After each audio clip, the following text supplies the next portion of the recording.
Welcome back to another episode of the Neuroanimation Grow Your Brain podcast. I'm your host, Maddie Niebank. Most people can point to a specific moment that changed their life. For today's guest, Cort, that moment lasted only a few seconds, and today we have the honor of having him here on the podcast to share his story. Cort, thank you for joining us today. Thanks for having me. So, I know a little bit about your story, but I know all of our guests here don't.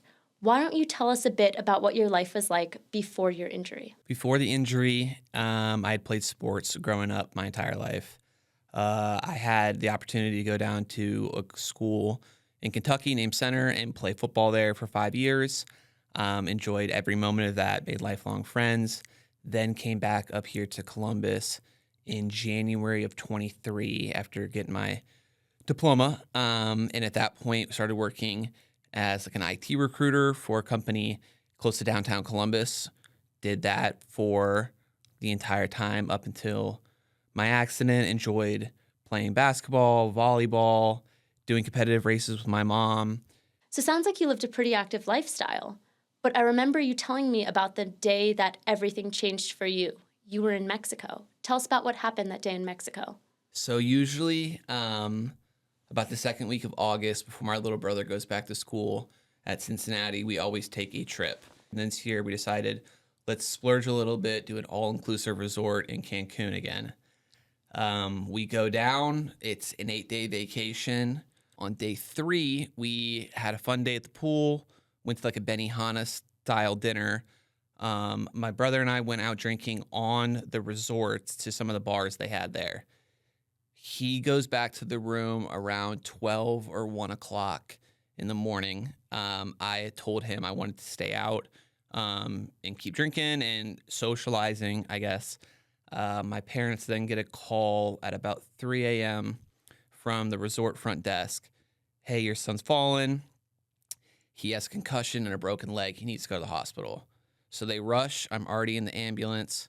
We then take a drive about an hour to the first hospital.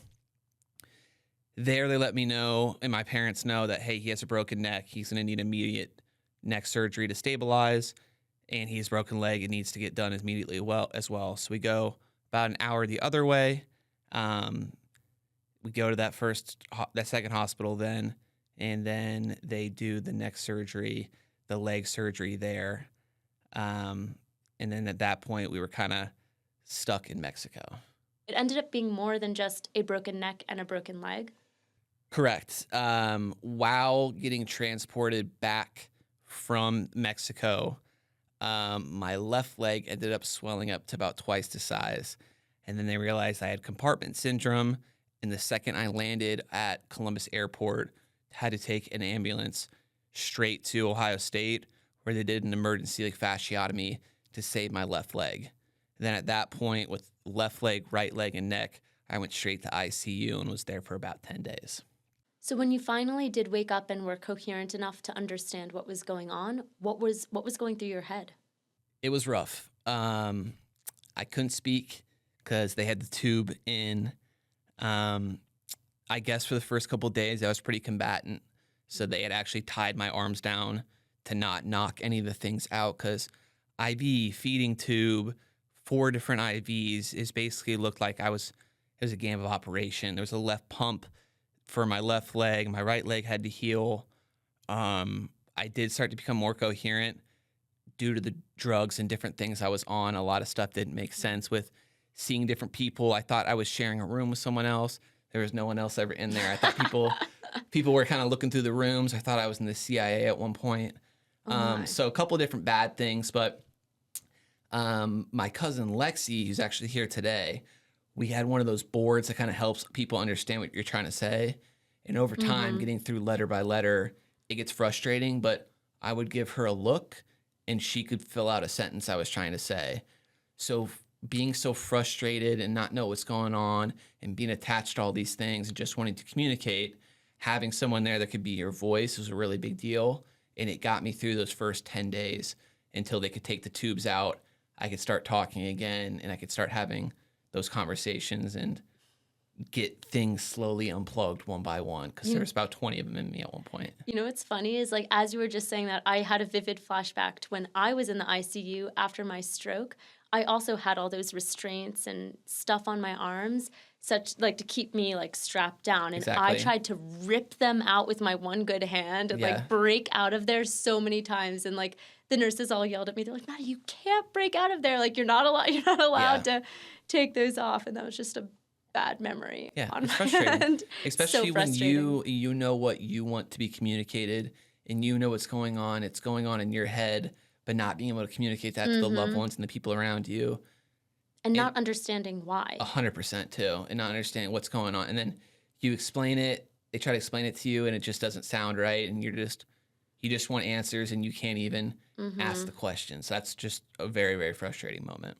I think that's one of the things that I myself admire the most about you is your attitude of resilience, and you channel this. You grew up playing sports, right? And you channel this competitive mindset into your journey with recovery from the spinal cord injury. So I think that's something I want to talk to you a little bit about now and hear about you, how, at least from what I've observed and what I've heard from your specialist at neuroanimation, it seems like you channel that competitive, sports oriented mindset into your spinal cord injury, which I think is pretty 100%. cool. Yeah.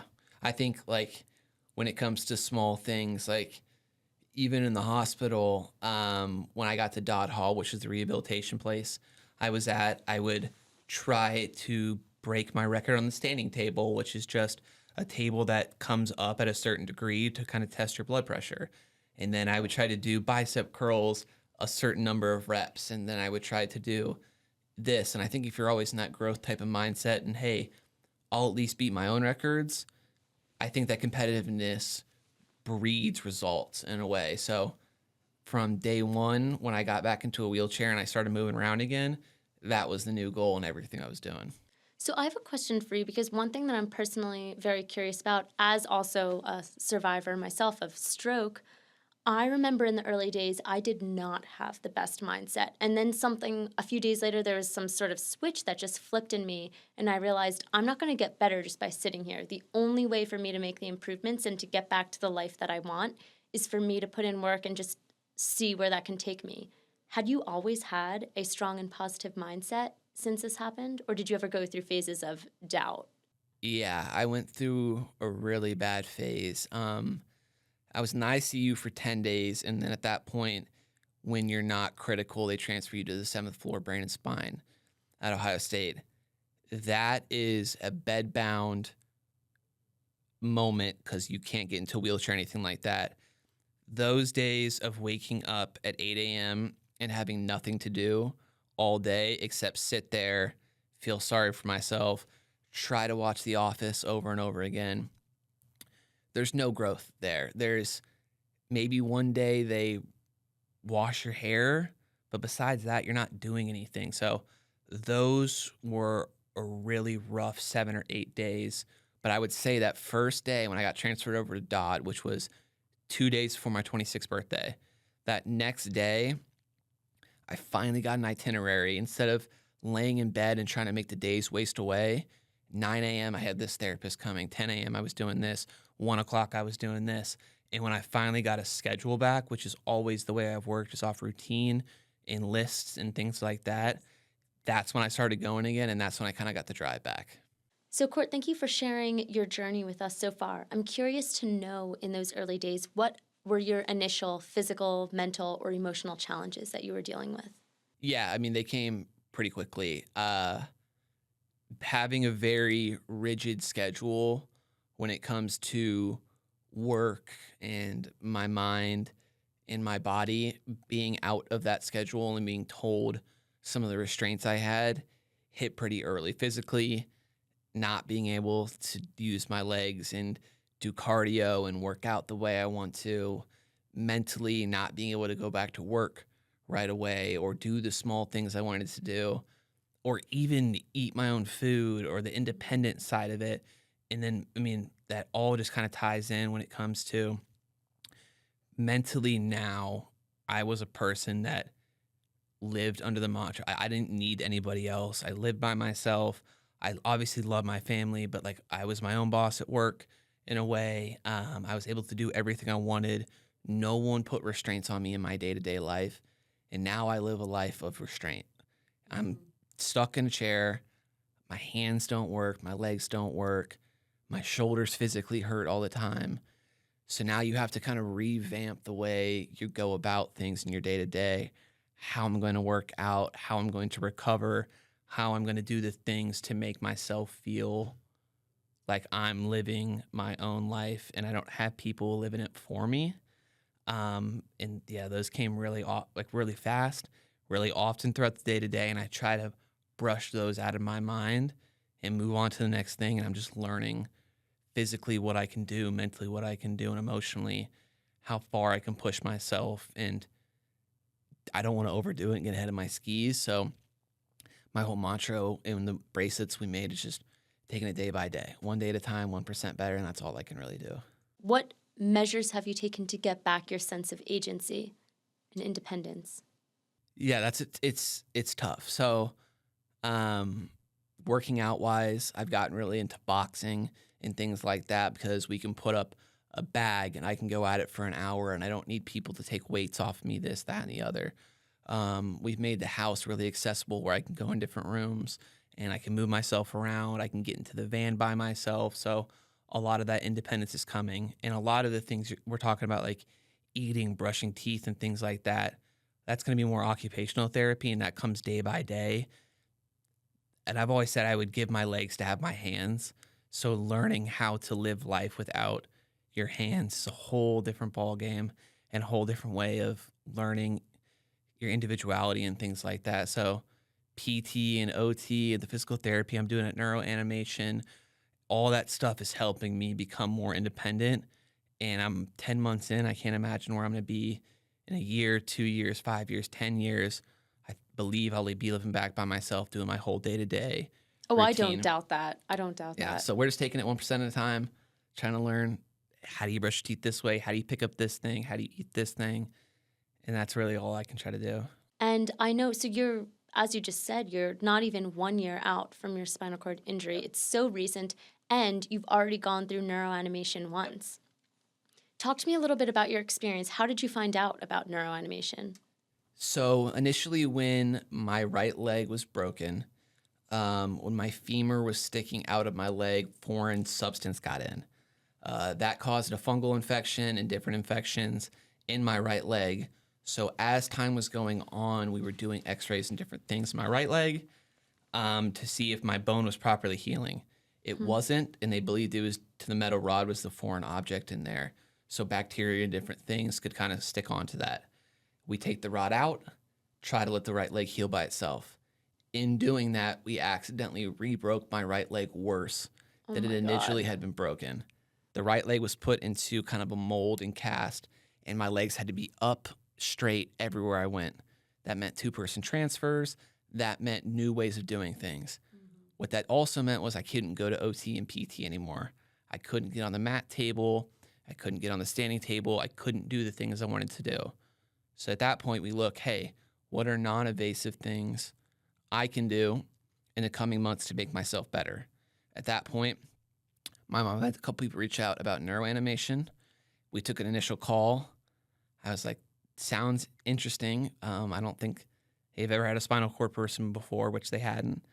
And I was like, it's worth a try. Like, let's at least go out and see what's going on. So we got it all scheduled. It was something that I could do to push my body in a way that didn't require my right leg to be in a situation where it could get hurt or moved. And that's how we kind of heard about everything, and that's how we got the ball rolling. So when you started with neuroanimation, what were your initial goals going into your sessions? I had no goals or expectations. I watched a video. I saw there was an octopus, some fish, and a shark, and you moved them around, and it was supposed to help you. I was more excited about the physical therapy part in the middle, but I didn't really know what to go in. After the first initial days, I realized, wow, this is something I'm going to be really excited for. There is high scores, and there's different game modes, and there's different things we can do in between in the physical therapy when it comes to blaze pods and using your core and your abdomen for different things. I started catching balls for the first time, throwing them back to people, connect four by myself, different things with my hands and wrists to help grow those things. And that's when I was like, okay, let's make some goals for the initial 3 weeks. And we smashed all those. And then we made some goals for the games themselves and smashed a lot of those as well. Impranav was a huge help, who was my instructor. And he pushed me in the right way and went from walking to running to basically flying by the first 3 weeks. What's funny is, so my first boot camp was back in May of last year. I had Preston as my coach back then, and we struck a deal that if I could break 10 sharks, Bad Bunny would marry me. I haven't broken 10 sharks, and that's probably why he hasn't come to me with a proposal. Yeah. But, we're still working towards that. Heck yeah. I'm like, you just need to put the assist on, one. Like, Exactly. put the full assist. Maybe I can do it then. Yeah, I guess I have to marry Bad Bunny then, right? Yeah, I mean, if you might... No. Listen, if he proposes to you, you just have to forward him along to me. That's fair. Yeah. You'd be like, I actually, not me, but I know the perfect person for 100%. you. If Bad Bunny ever watches this podcast episode... That'd be awesome. That would be amazing. Yep. It seems to me, though, that you have this competitive edge in you, which has worked to your advantage in playing these games and in your recovery journey. And I'm guessing that stems from your history and your background as an athlete. 100%. I think anything I've ever done, and you can ask some of my friends, it gets annoying to a certain point about some of these things. Like, there's a new video game that I haven't played yet. I have to be the best one. We go play football. I have to be the best one. Even for a stint, my junior year of college, I went on the diving team, and I dove in an actual college competition during spring ball. Are you a diver too, or were you a diver? I did it growing up. I was always on the swim team, but I never actually dove. But the college needed 2 more divers, so me and my friend Luke did it. And right away, I got a competitive streak on that as well. So I was trying to dive. I actually got 3rd in my initial diving competition at our home meet. So even the small things, I've always found a competitive edge. And that ties into the way I treated my body as well, and I treat my body to this day. So it used to be you have to work out or move your body every day. A day you don't do that is a day wasted in my mind, especially with the way God created us. It's, hey, you're made to be the best version of yourself. And I think there's even a quote by Socrates. It's like, every person has the right to see how beautiful their body can be and truly how amazing their mind can be. So I took that into my every day to day. I had to go to work. I had to go work out every single day. I broke records when it came to some of my lifting goals. My mom and I would do competitive races, and we'd race the fastest time. It used to be a little bit more of her pushing me, and now I'm kind of pushing her. So that kind of, our dynamic works really well there as well. Even in work, I would compete to be the best at what I was doing. So now we go post-spinal cord injury. What can I do to compete? I can compete with others around me, which sometimes can be a little detrimental, but to me, it's the way I drive. I can compete with myself when it comes to boxing, and then now it comes to neuroanimation. I can compete with my own scores and my things I'm doing in the middle part and continue just to use my athleticism and my competitiveness to help myself physically and mentally. Once we get a leaderboard going in neuroanimation, I'm challenging you and we're competing on every score because I get really into it and I'm very competitive. Every single time I'm asking what my high scores are when I go into the day, and I'm trying to break at least one of my own and continue to grow. So I think that one of the worst parts about going through a devastating injury like the kind you've gone through or that I've gone through is that if you don't have a strong support system, it makes it that much harder because, as you and I know, an experience like this can be rather isolating. 100%. But it sounds to me, I've met your family, and it seems like you have an extremely supportive network of not just family, but also friends, and how your community came together to support you in getting you back to the United States and in your therapy. Talk to us a little bit about your network of support. Yeah, I think my relationship building has come from my mom and my dad.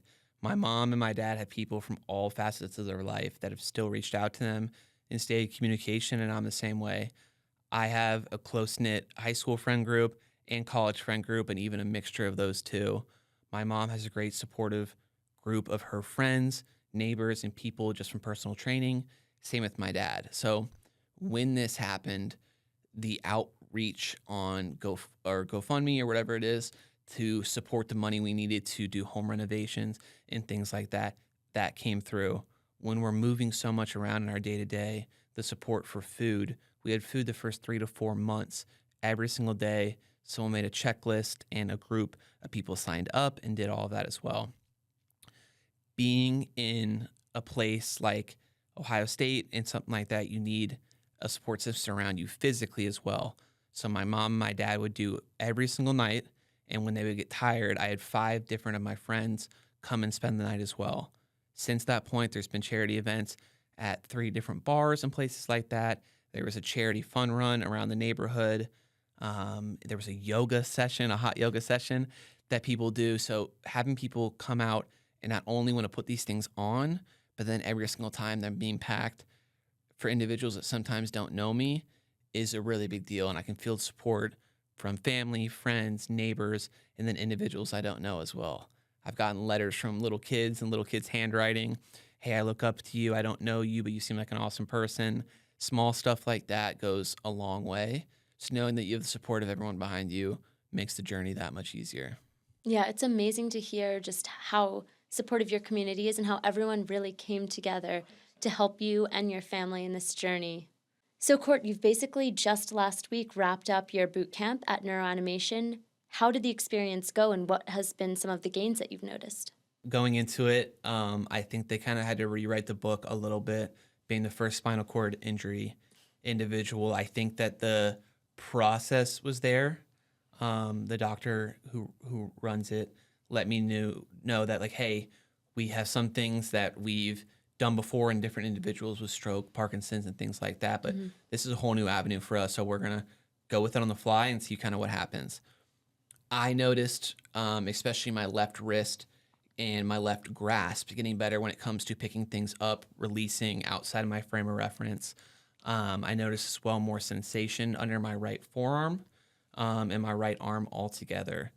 And then when you're living in the day-to-day, it's kind of hard to notice the small things that are turning on maybe in your body. But I just went back to physical therapy and occupational therapy at Ohio State, and we had to do a reevaluation. And I had not done anything on a mat table when it comes to movement and me sitting up by myself and things like that. Back in February, which is the last time I was on a table, I tested a 23. Coming back this time around, I tested a 24, which may only be a little bit of growth, but the fact that I hadn't done anything on a mat table, hadn't worked with a physical therapist from Ohio State, and only basically done neuroanimation in between the time of my leg re-breaking and going back to therapy, there was growth there, which really wouldn't make sense unless my body is changing in a way that it can adapt better. It's getting stronger and things like that. Then we go to my occupational therapist and we do more range of motion and test on different things. I initially tested a 0 on tricep function, which is my C7, I believe, which is way below my injury level. So I should only really have biceps and maybe a little bit of wrist. I shouldn't have any hand or tricep function. I tested a 0 initially. I tested a 1 in February, which means, hey, we can feel a little bit of flick. Yesterday I tested, or would it be 2 days ago, I tested as a 2-, which means I can make tricep movements against gravity, not to full extension, but at least can outreach and move. So another increase, tested off the charts in all of my OT. So there's things that's hard to notice when you're under a microscope and you're doing day to day, but to have actual tests and see an increase in numbers, there's really only one thing I did different in that in between. Maybe my body healed a little bit, but I think neuroanimation has a lot to do with it. Wow. And that must be so encouraging too, to see progress. I say this for myself too, even if it's incremental, small gains, I get so excited because like a gain is a gain, right? And like you're able to do something that you literally could not before, which is a huge deal. Yeah, so I think that tying in everything together and the gap between physical therapy and occupational therapy, doing neuroanimation and coming back and being a little bit stronger and a little bit more mobile and a little less pain in my shoulders and things like that, that's what's causing me to do an extension with neuroanimation. So I'm actually coming back for 24 more sessions, which over time will be actually more than my initial boot camp, because I think that meeting with Preston and Pranav and even Omar, it's, hey, you're already this much better in 3 weeks. Imagine 3 months, imagine a year, imagine 3 years. And you're so early out from 100%. your injury too. Yeah. And I feel like being able to do something like neuroanimation in the early acute phase makes even a bigger difference than if you did this years and years out. I know they call the first 2 years after a spinal cord injury your kind of golden window where things turn on the most. And that's why me and my family have put it, hey, we're going to go pedal to the metal with these things, and we're going to do as much non-invasive stuff as possible to see what helps my body. And neuroanimation is top of the list right now. I think it's a new way of putting a spin on physical therapy. And if you're thinking that things are usually black and white, it finds a way to put colors into different things. So anyone who's had a spinal cord injury, I would 100% recommend come out, meet the people, meet the facility. It's a little bit more than playing around with a shark and a fish and an octopus. It finds a way to actually have your brain seriously reimagined and reimaged, and it's going to put a spin on things and test you in ways that you've not thought of before. And like me, I guarantee you after you're done with initial boot camp, or if you do the longer extended one, you'll want to come back and see kind of how much more you can grow. So I'm excited to continue to partner, continue to keep coming back. And I think truly the sky is the limit when it comes to a lot of these things. So I'm just super pumped. And that wraps up another episode of the Neuroanimation Grow Your Brain podcast. I'm your host, Maddie, and today we are very thankful to have had Cort share his journey with spinal cord injury and his experience with neuroanimation. Thank you, Cort, and we will see you all again next time.